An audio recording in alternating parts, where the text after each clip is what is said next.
조기 금리 인하에 대한 기대가 사라지면서 시장 금리가 들썩이고 있습니다. 고금리의 고통이 연말까지 이어질 것이란 전망이 나오고 있습니다. 지난달 개인 투자자들의 채권 순매수 규모가 역대 최대인 4조 7천억 원을 기록했습니다. 주식시장을 떠난 자금 일부가 채권 시장으로 옮겨가고 있습니다. 홍콩 H지수가 9개월 만에 6,500선을 넘어섰습니다. 상승세가 이어질 경우 지수와 연계된 ELS 투자 손실도 크게 줄어들 것으로 보입니다. 노인 인구 1000만 시대를 맞아 실버타운 수요가 빠르게 늘고 있습니다. 서울 도심의 한 실버타운은 대기만 2년이 걸릴 정도로 사람들이 몰리고 있습니다.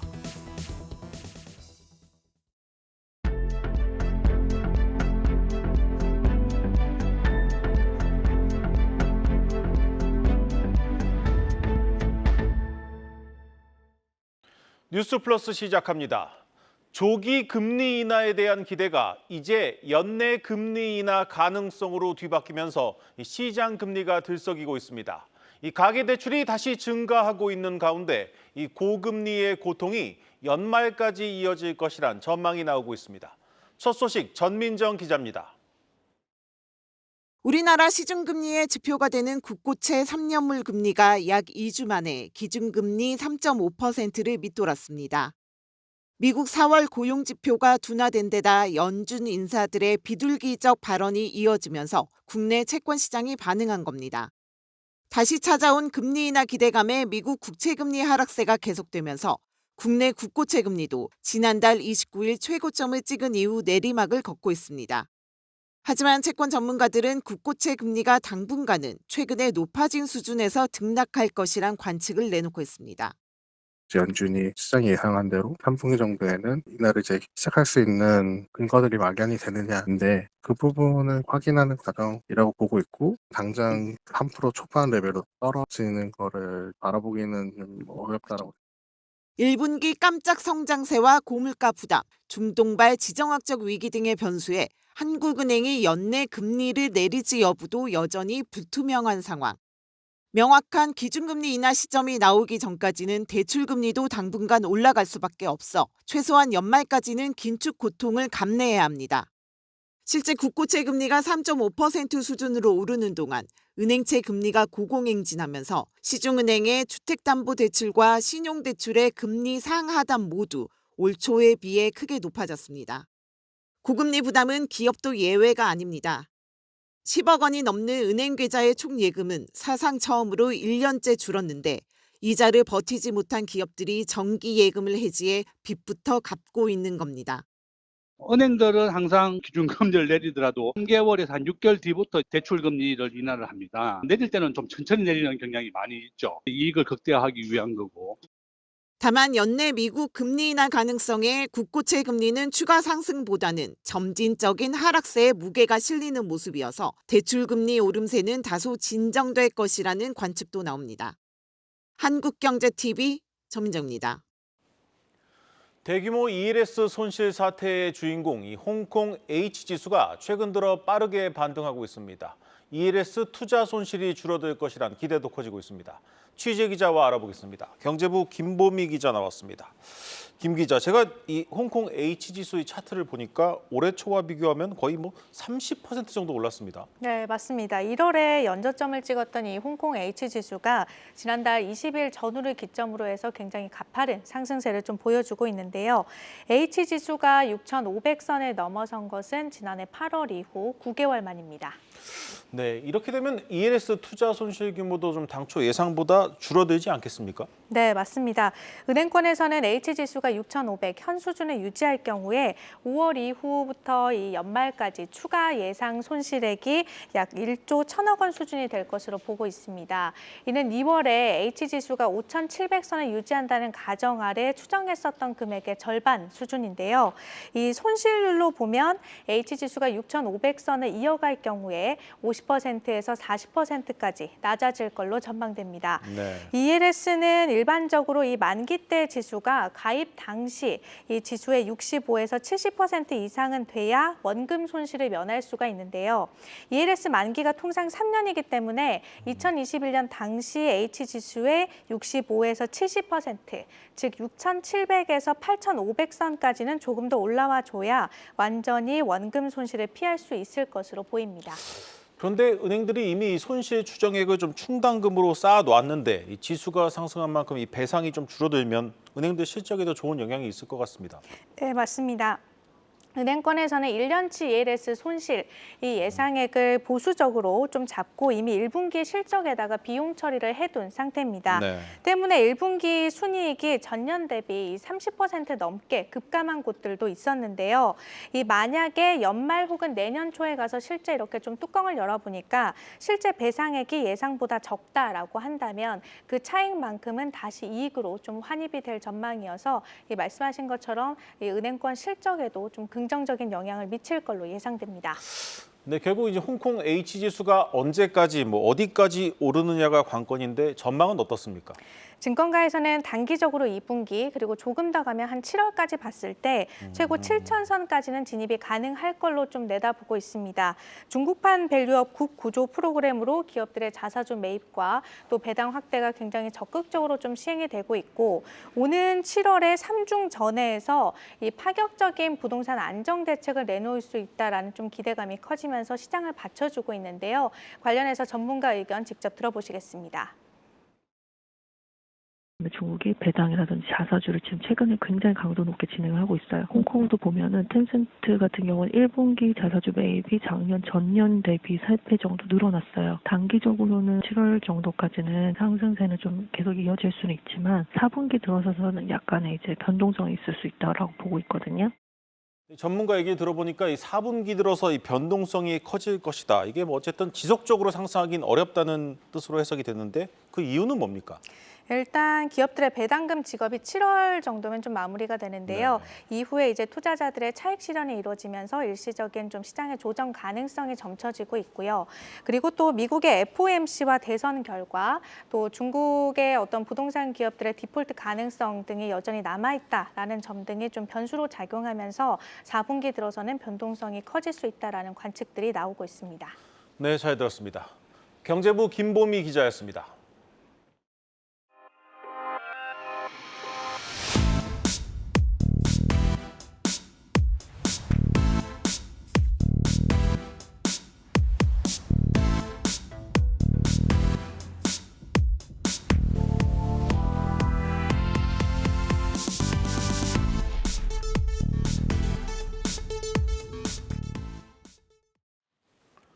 폴란드 정부가 기아가 만드는 군용차 최대 3,000대를 추가 발주하는 방안을 검토하고 있습니다. 이 금액으로는 3조 원 규모입니다. 이 현존 최고 성능을 자랑하는 미국산 험비의 절반 값이지만 이 기동성이 더 뛰어나다는 점에서 높은 평가를 받고 있습니다. 배창학 기자입니다. 기아의 한국형 험비 KLTB가 폴란드에서 또 한 번 수주고를 올릴 것으로 기대됩니다. 한국형 험비는 폴란드 현지에서 레그원으로 불립니다. 현지 매체 등에 따르면 폴란드는 기아로부터 레그원 기술을 이전받기로 했습니다. 기아는 현지에 공장을 짓고 레그원 최대 3,000대를 생산할 것으로 알려졌습니다. 추가 발주 금액은 지난 계약을 기준으로 단순 계산할 경우 3조 원에 달합니다. 기아는 폴란드 국영 방산업체 PG제트와 지난해 총 4천억 원 규모 레그원 400대 공급 계약을 체결했습니다. 추가 발주의 속도를 내는 배경에는 레그원의 가격 대비 성능, 즉 가성비가 있습니다. 폴란드는 지난달 레그원 400대에 대한 초도 물량을 수령했는데 현존 최고 성능 미국 험비의 절반 가격에 최고 시속과 최대 출력이 월등하다는 것에 만족하고 있다는 것이 업계 관계자의 설명입니다. 레그원은 미 험비보다 시속은 20km 빠르고 출력은 35마력 높습니다. 파베오 베이다 폴란드 국방차관은 지난달 초도 물량 수령 직후 기아 광주 공장을 방문해 제조 공정을 확인한 뒤 추가 도입을 논의했습니다. 기아는 올해를 원년으로 글로벌 군용차 시장에 본격 진출한다고 밝혔습니다. 송호성 기아 사장은 올해 초 열린 세계 최대 IT 박람회 CES 2024에서 기아는 군용차의 득도한 회사라며 경기도 화성에 연산 15만 대 전용 공장을 신설하겠다고 밝혔습니다.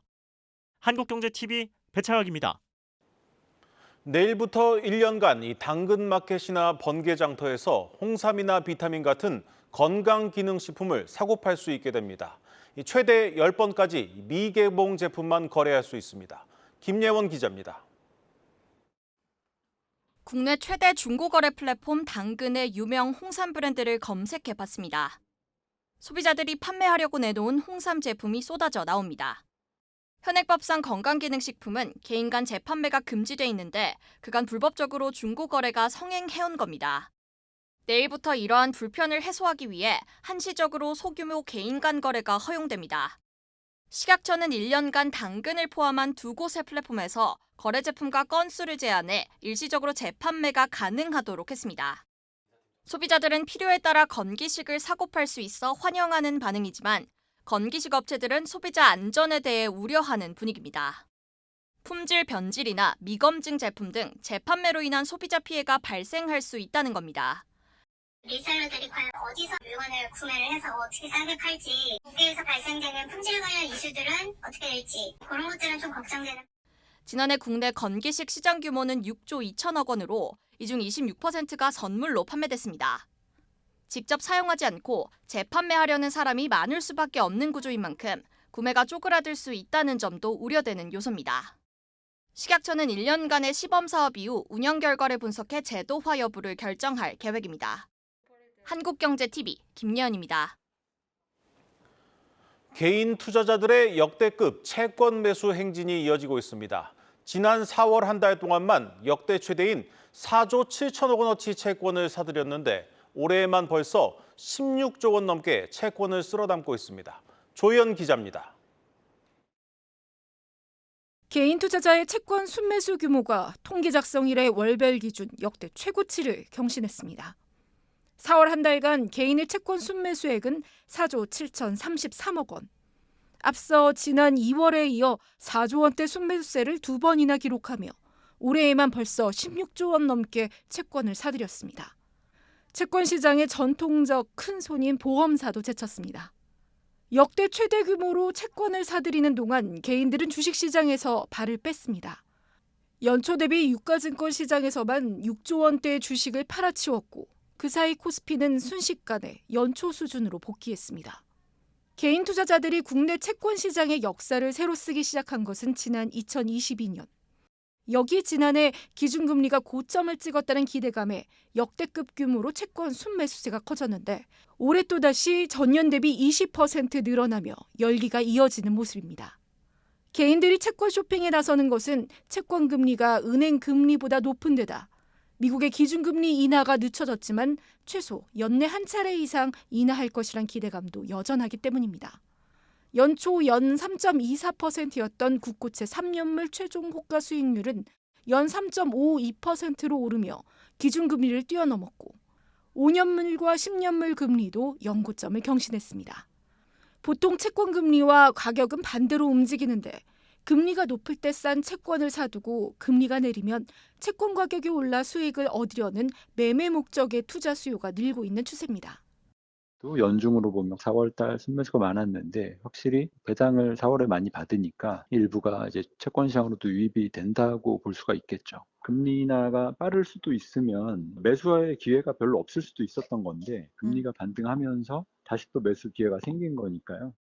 전문가들은 개인들의 장기 국고 채권에 대한 선호가 계속될 것이며 수익률이 상대적으로 더 높은 카드사나 캐피탈사의 기타 금융채도 인기가 확대될 것으로 보고 있습니다. 다음 달 20일 개인만 매매할 수 있는 개인 투자용 국채도 처음 발행될 예정이어서 가산금리와 절세 혜택을 노리는 대기 수요까지 채권 시장으로 발길을 돌릴 것이란 전망입니다. 한국경제TV 조연입니다. 지난 주말 미국 네브래스카주 오마하에서는 세계 최대 투자회사 벅셔 해서웨이의 주주총회가 열렸습니다. 이 자리에서 워런 버핏은 이례적으로 애플 주식을 대거 매각한 사실을 공개해 파장을 일으키기도 했습니다. 올해는 공격적인 투자 대신 이 보유 현금을 늘리겠다는 워런 버핏의 새로운 전략을 김종학 뉴욕 특파원이 정리했습니다. 벅셔 해서웨이는 보험 수익과 미국의 금리 상승으로 올해 1분기 현금성 자산이 무려 1,823억 달러, 우리 돈 247조 원이란 기록을 세웠습니다. 지난해 말 대비 무려 200억 달러나 늘어난 건데 핵심 사업인 보험 부문의 이익이 80% 늘고 투자 부문의 핵심인 애플 지분은 13% 줄였기 때문입니다. 워런 버핏 회장이 보험에 이어 가장 중요한 사업으로 추켜 세웠던 애플을 대폭 덜어낸 건 다가오는 경기 둔화와 금리 변화에 대비한 자산 배분 목적이 큽니다. 표면적으로는 미국의 재정 적자로 인해 현재 21%인 법인세율이 인상될 것을 피하기 위해서라고 해명했지만 그동안의 발언과 배치되는 대목입니다. Under current conditions, building the cash position, I think when I look at the alternative of what's available, then 이에 반해 버핏 회장은 대규모 일본 국채를 저렴하게 발행한 뒤 이 자금으로 투자해온 일본 5대 상사 지분은 무기한 보유를 선언했습니다. 2020년 5%씩 투자했던 이토추 상사 등의 지분은 이제 9.9%까지 늘려 3% 안팎 배당을 얻는 핵심 투자 수단이 됐습니다.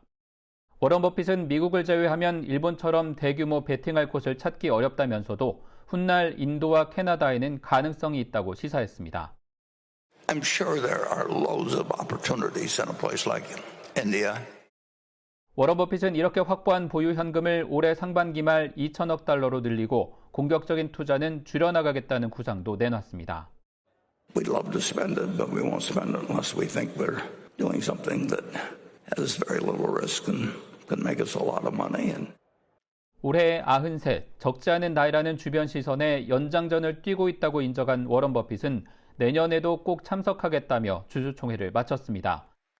자신의 마지막을 대비해 천문학적인 자금의 재정비를 마친 워런 버핏의 지목에 따라 그의 사후 벅셔 해서웨이는 비보험 부문을 이끌고 있는 그렉 에이블 부회장이 총괄하게 될 전망입니다. 오마하에서 한국경제TV 김종학입니다. 노인 인구 1000만 시대가 도래하면서 고령자들이 모여 사는 실버타운에 대한 수요가 빠르게 늘고 있습니다. 이 돌봄이 필요하지만 왕성한 활동을 원하는 만큼 이제는 한적한 외곽이 아닌 이 도심에 있는 실버타운을 선호하고 있습니다. 양현주 기자입니다. 서울 강남구 자곡동의 한 건물. 고급 빌라처럼 보이지만 노인들이 모여 사는 실버타운입니다. 25평 기준 최소 보증금이 10억 원에 달하고 관리비도 매달 400만 원이 훌쩍 넘습니다. 그런데도 입주를 원하는 사람들이 몰려들면서 대기만 2년이 걸립니다. 지하철역이 가까운 데다 복지시설 등을 고급화한 전략이 통한 겁니다. 자기가 부지런하다면 여기 있는 프로그램을 자기가 원하는 것을 얼마든지 이용할 수 있고 즐겁고 행복한 시간을 보낼 수 있어서 그게 너무 좋았어요. 노인 인구가 900만 명을 훌쩍 넘어서며 실버타운에 대한 수요는 크게 늘었지만 공급은 턱없이 부족합니다. 공급 속도를 맞추기 위해 정부가 내놓은 대책은 바로 분양형 실버타운입니다. 하지만 인구 감소 지역에 한해 시설을 허용해 실효성에 대한 의문이 제기됩니다. 의료시설 접근성이 떨어지는 데다 주변 연계성이 좋은 도심지를 원하는 수요와 동떨어진다는 겁니다.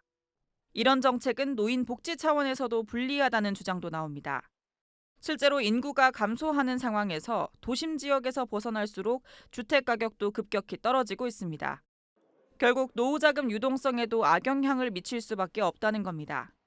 일정 금액 이상 되는 주택의 경우 주택연금으로 유동화도 안 되고 그리고 다운사이징도 안 되고. 노인들이 선호하는 도심에 실버타운을 짓고 싶어도 용도에 부합하는 땅을 구하기도 힘든 게 현실입니다. 노유자 시설 공급이 안 됩니다. 땅이 있어야지 사업성 검토를 해보는데 땅이 공급이 하나도 안 돼요. 노인 인구 1000만 시대 초고령 사회에서 노인을 위한 주택 정책은 오히려 퇴보하고 있습니다. 한국경제TV 양현주입니다. 늘어나는 실버타운 수요에 맞추기 위해 정부가 그동안 금지해온 실버타운 분양을 허용했지만 벌써부터 부작용에 대한 우려의 목소리가 나오고 있습니다. 이어서 성나균 기자입니다. 서울 외곽에 위치한 주상복합 아파트. 당초 노인복지주택으로 분양했지만 계약률이 30%에 그쳤습니다. 결국 실버타운 허가권을 반납하고 민간 임대주택으로 전환했습니다. 시골이 아닌 도심에 위치한 실버타운도 미분양 위험에 노출된 대표적인 사례입니다. 상대적으로 접근성이 떨어지는 수도권이나 지방은 상황이 더욱 심각합니다. 최악의 경우 지역의 흉물로 전락할 가능성이 높습니다. 분양이 잘 안 되다 보니까 공사가 잘 진행되지 않았고 공사가 진행된다 하더라도 계약을 위반하고 만들지 않았던 사례들이 가장 큰 원인이었고요. 분양형 실버타운의 가장 큰 부작용으로 꼽히는 허위 과장 광고도 문제입니다. 생활형 숙박시설처럼 주택이랑 똑같다. 근데 다만 이제 뭐 여러 가지 혜택을 받을 수 있다라고 해가지고 실제로 명의는 뭐 그 60세 이상일 수 있겠지만은 분양을 받아서 거주한 사람은 다른 사람들이.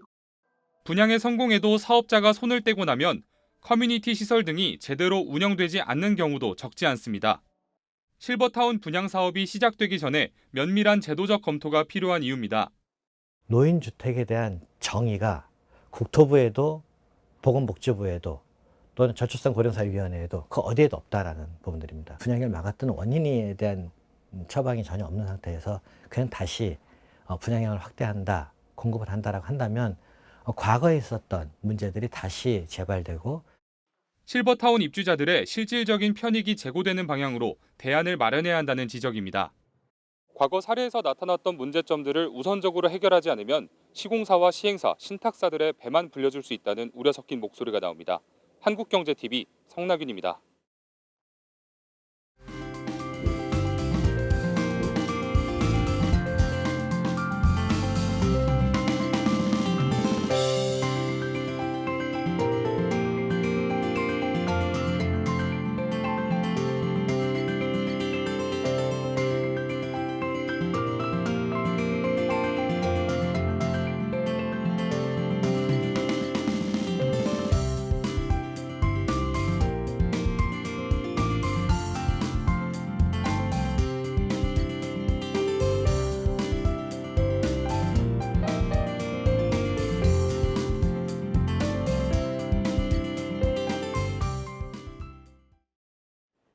오늘 준비한 뉴스 플러스는 여기까지입니다. 함께해 주신 여러분 고맙습니다.